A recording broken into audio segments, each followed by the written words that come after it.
Have you ever seen that video? No. Pull that video up because it's one of my favorite. Ladies and gentlemen, welcome to Jim and Frank's Thursday Throwdown.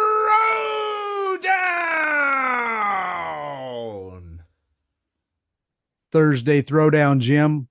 Yeah. And a special guest, a returning special guest. Yeah, back for more. There he is. It is the Latin lover himself, Mr. Mini Mendez. Wow. The eternal teenager. Yes. Stop it. Right. The Latin lover. I thought you were going to call me Eric Estrada or something. No. No. Teen heartthrob Mini Mendez. Oh, Jim, I love you. Frank, good to see you. Yes. Love you, fellas. Hey, this Thursday Throwdown, it's going to be a good one. Mini, you brought forth two great albums, one great band. Why don't you let everybody know what you picked? Okay. Same band, their first album and their second album, the debut and their second, 1977. And what's interesting is these albums both came out the same year. Yeah. And that's Cheap Trick, the debut, Right. in early 77. And then later in the year is In Color and In Black and White, which we like to call In Color, Right. which was the sophomore effort, the follow-up. And these records are, you guys love them. I love them both. Yes. But they're so different, but they're released in the same year. Almost 7 months apart, 7 or 8 months apart. How do you do that? Are You're they right. already? And it can't be they were recorded at the same time because they're so different. Two They're different different. producers. True. Different producers. Right. Jack Douglas did the debut, Right. and then Tom Werman. Yeah. did the second one. And I had read somewhere that the band wasn't crazy about In Color because it was too stripped down for them and too basic and shiny. But the label, Epic, said after the first album, they said, "You guys, we need something commercial. Right. Can you write a hit?" Or because the first album, as you know, and as we love, is so edgy and dark, and Very the lyrics are dark, and it's not punk rock, it's rock and roll. Yes. It's not power pop really, but it is. But Yes. They had a pop edge to them, yeah, but Rick Nielsen was writing some dark lyrics. dark. You Yeah. know, they covered suicide. Suicide. A serial killer song, teenage sexuality type thing. It just, for a debut album, if they had continued to go in that route, Yeah. I don't think we'd be talking about them today. Right. We wouldn't. And it's funny because all of us fans of Cheap Trick and everybody now looks at that first record as being brilliant, and they couldn't do any better after that. Many think, right? I believe so. I love the album myself. Jim, you have talked, I think we've talked about this album before in the past. Oh, yes, we have. Yeah. Do you have any shining moments that you can think of that, like, oh, this is Cheap Trick personified?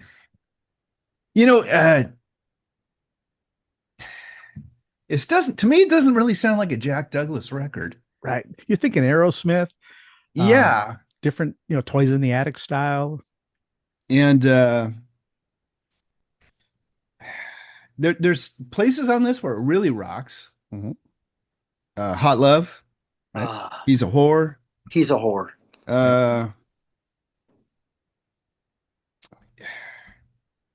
It's got that pop, and I think, Frank, you might have said before that like all these songs had already been written for both the albums. Right. But That's right. But the first album really sounds like a package, Mhm. and the second album really sounds like a package. You Completely wouldn't know that different the package. songs were all kind of written at the same time. No. Those are probably the two that kind of really stick out for me.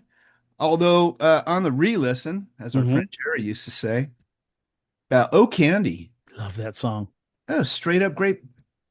Got that sort of power pop edge that Minnie was kind of alluding to, but it's not really pure power pop. It just kind of No. rocks. and it's a sad song. It's a song of suicide of their photographer friend, Yeah. right? Yeah. So, but yet the music, that's one thing about Cheap Trick, no matter what they're singing about on all their albums, you're stomping your feet, you're tapping your toes, you're snapping your fingers because the music is good.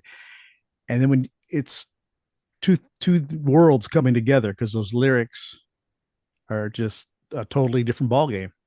Yeah. Hello Kitties. Yeah. Oh, such a great song. They're all great. Yeah, I mean, it's a solid record. Yeah. I don't think the production was quite slick enough for radio. Maybe I think it was very raw.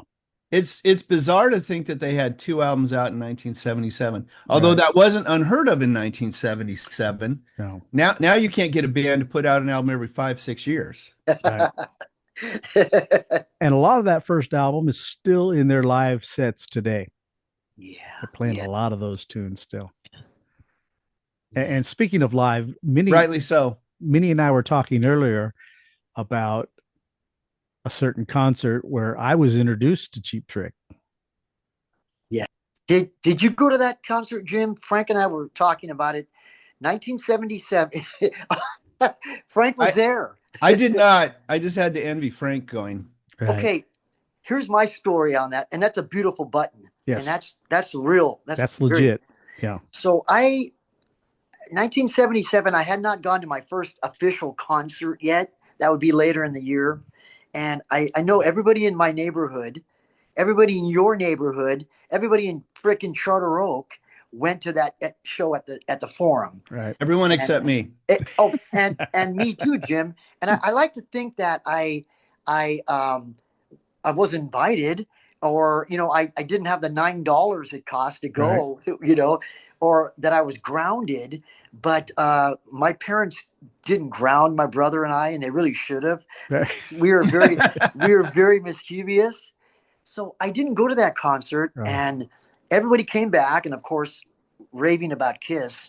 And Frank, you would know this, and you too, Jim. Was Kiss supporting the Love Gun album? Right. Okay. Right. Yeah. It was a love. Yeah, and then everybody came back, but everybody was talking about Cheap Trick.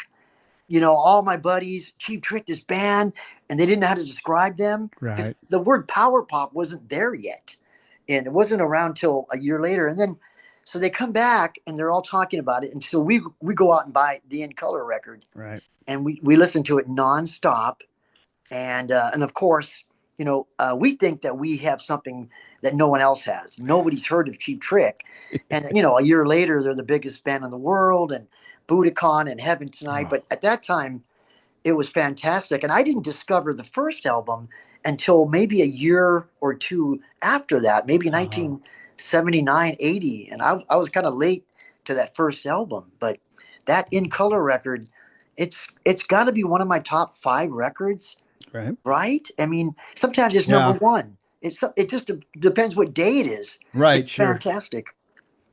Well, Now, Frank, you ran out and bought Cheap Trick right after you got back from that concert. Is that right? And it was because of Rick Nielsen, because he was so wild on stage. Yeah. And if I remember correctly, there was some issues with Robin Zander's mic, so Rick started doing some of the songs. Wow. And he's not a great singer, but it added that punk edge. And then Robin would come back and when they got the issue fixed. And I even remember my parents going, "This band is tight. They for an opening band, they are good." And my mom took me to Music Plus right afterwards, and we're buying records. What did you get the first album? Got the first album. Oh. And then not long after that, I got In Color, and then for Christmas I got Budokan. Oh, okay. Was hooked. That live album was just, Yeah. of course, after the first Kiss live album, almost nothing could top it. But Cheap Trick's live album is for me a close second. Yeah. Did you feel a little bummed out like when Budokan came out that it's only one record? Why isn't this like a double live, right? Right. And I looked at it in my naive ways. Well, they're just a supporting band. That's all they're getting to do. I didn't know Yeah. until years later when the full Budokan show came out. I've got it on CD, and it's a great show. And Frank, you said something that really triggered a memory, and I'm glad you did. That I only thought of this once. You said that Robin had issues with his mic, and that Rick was singing, and it sounded kind of punk. I remember a couple of friends coming home and saying, "Yeah, the opening band was kind of like this punk singer," and they must have been talking about Rick. That must have been what it was. Wow. And it wasn't every song; it was just a couple. Yeah. And, okay. But he had that crazy hat on. He looked like the East End kids, and it was just like he was just as visual as Kiss was. Yeah. Without makeup, without the explosions and everything else. He was a major presence on that stage. Yeah. Yeah, I miss that. I'm glad you were there, as your button says. That's right. Yes. But the second album, In Color, you get I Want You to Want Me as a hit and a single. Yeah. And then Southern Girls. Oh. Or Downed. How about Downed? Yeah. Fantastic. Yep. Fantastic. Right. And then the last two that close the record out always remind me of Summer. It's So Good to See You and Come On. Right. The best. Yep. Now, there was at one point, I think we shared it, an alternate mix of the album. Remember that, Jim? It was from the producer of Nirvana. And he had actually taken the polish off of it. It's on YouTube. Oh. And I liked it. Because it sounded like the first album. Oh, wow. Yeah. But that's weird. I like the polish and I like the pristine shine and whatnot. Well, what do you think, Many, of them being billed or hailed as the American Beatles? Well, they definitely love the Beatles, of course. Right. And yeah. You know what? I can see your American Beatles. I can see a lot of that. A lot of harm. Robin was a lot like John Lennon in that tone. Right. I mean, the best singer in the world is Robin Zander, maybe. Yeah. But definitely Beatles influenced. And definitely, yeah, for sure. All right. Well, let's jump right in. Jim, do you have a preference on one of those records? If you had to only pick one, or let's go this way. Instead of picking, my mic seems to be cutting out, guys, but if you could pick one of those albums to introduce somebody else to Cheap Trick, which one would it be? In Color. Because of the pop. Yeah, I think it's a more songs. accessible record. I agree with Jim completely. And I love your shirt, by the way, Jim. But Mighty am I. I think if you have to introduce someone who's never heard of Cheap Trick, you would give him the second album, because the debut is so abstract and different, and but yeah, you're right. I agree with you, Jim. It's a little more all over the place musically. Right. Yeah. Oh yeah. I think In Color as a package is maybe just a little more focused. Totally. And what do you make, like you say, In Color, in black and white, of their thing of future albums where two of them were on one side and two of them were on the other side? I kind of dig that. Of course, yeah. I mean, you've got these two gorgeous men, very handsome guys at that time, and still handsome. Right. Robin and Tom Peterson, and then the other guys kind of played up their Goofiness. Fun image, like you said, the Dead End Kids or whatever. Right. Well, what about this? Are you aware on that first album that it's labeled side 1 and side A? Yes. Flip side, because they didn't produce any B-sides. That was their motto.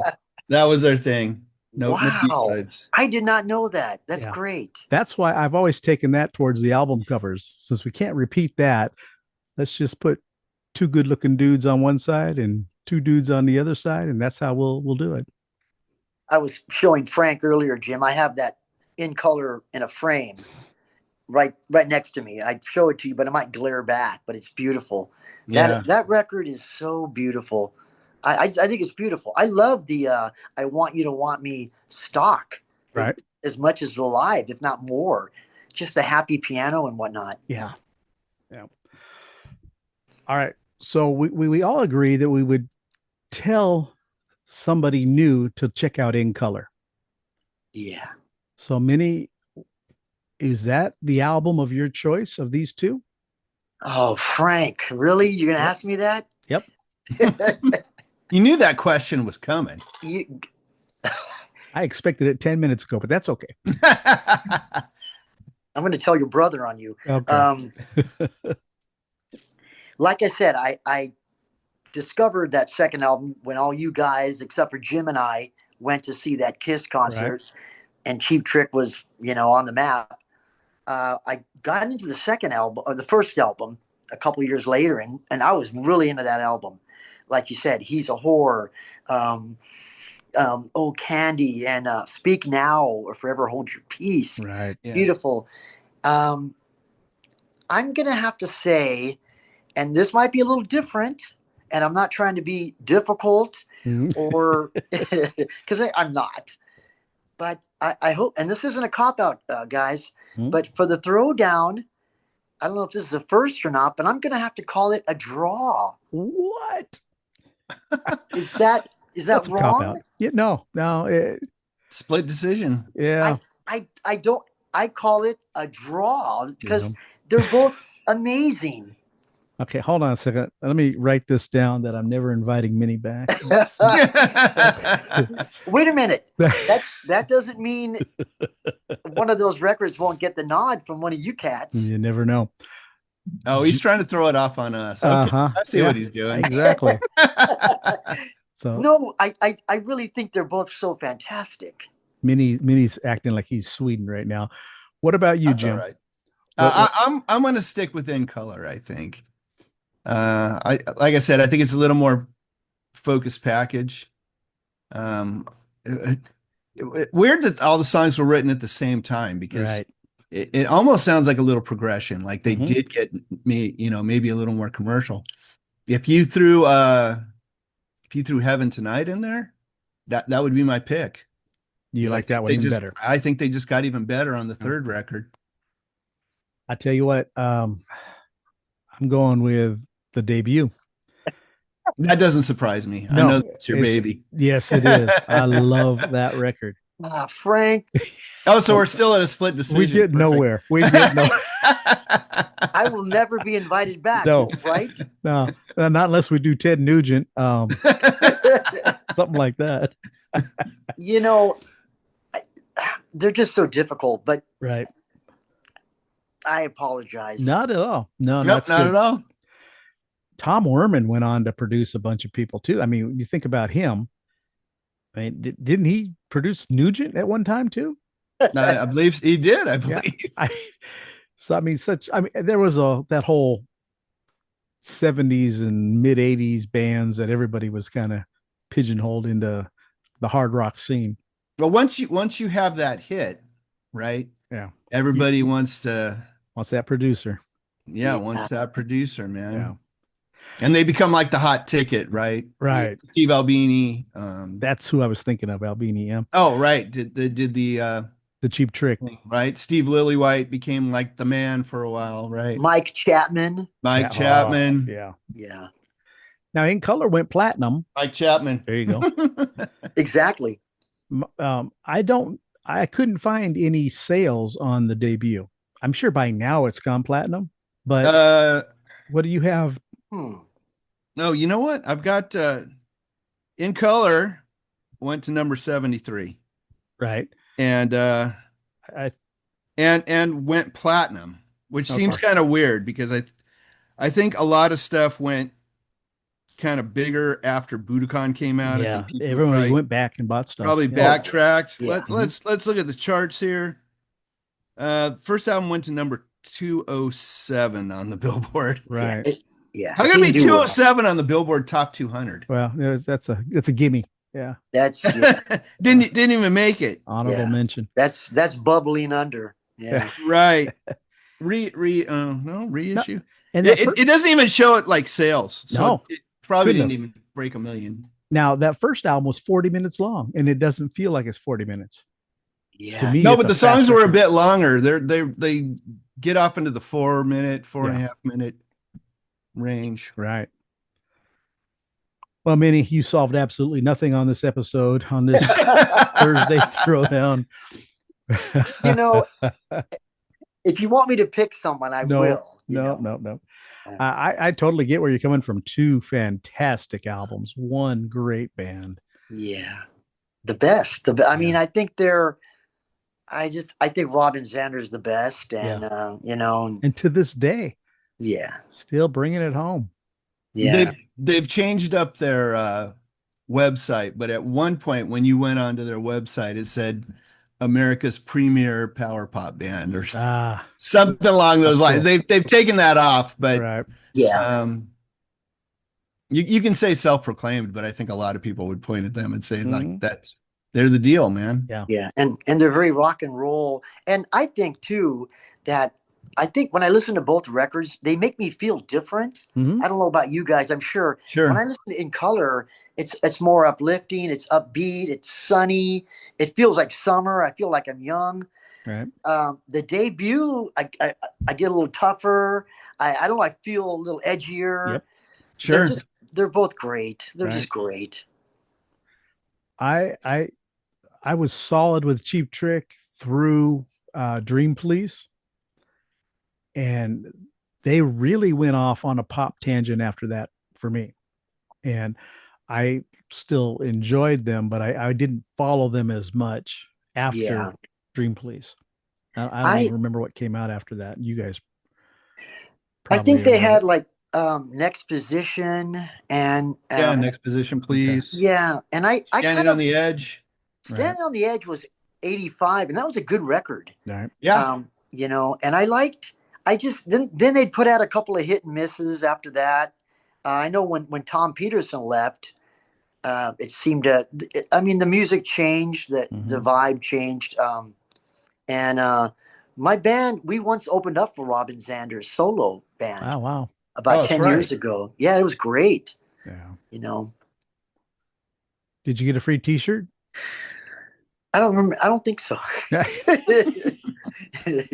He probably didn't like my decision either. Yeah. did he talk to you at all? Did you get to meet did. Him? Was he cool? Was very he reminded me of very, very Midwestern, very soft-spoken, quiet. Yeah. And his band did it was cover songs and then some Cheap Trick songs.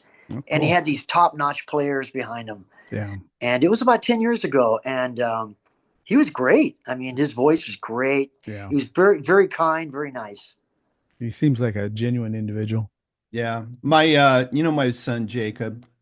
Yeah, of course. So love that guy. Yeah, he works the Alice Cooper show that he does every year in Arizona for the charity for his sort of rock and roll band camp thing he's got going on over there. But this year his sort of responsibility was basically kind of getting Robin Zander around. So cool. He would pick Robin up, get him to the stage and back and everything else. He said like, yeah, he was really cool. Got like a nice selfie with him and everything. He said, good for really Jacob. Sweet. That's awesome. Yeah. Yep. Good was kind enough to sign some stuff for us too. There you go. Yes. Really cool. All right, Minnie. We're going to have to go with a split decision on this. Till next time. Will I be invited back? I'm sure. I'm sure after everybody says no to us, we will call you back. I'll call and they'll be like, hold on, Minnie, we have a bigger name on the line. Yeah. Well, what I'm going to do next time, I'm going to call Richie and I'm going to get his picks and I'm going to find out what the hell he's talking about before he comes on. We don't want the Mendez curse coming back. Thank you. That's probably why I wasn't invited to that Kiss concert back in '77. Probably not. Nobody likes me. It's all coming clear now. Nobody likes me. Couldn't pick between Love Gun and Rock and Roll Over. What you like better, man? That's a good one right there. That's a tough choice. Yeah, you're absolutely coming back, brother. Yep. Thank you, guys. Oh yeah. I really appreciate it, and I I think the world of you guys, and of course, we all love Cheap Trick. Right. Yeah. Yep. We do, as a matter of fact. Yes, that is for sure. All right, Jim, let's close it up. All right. We'll see you next Thursday.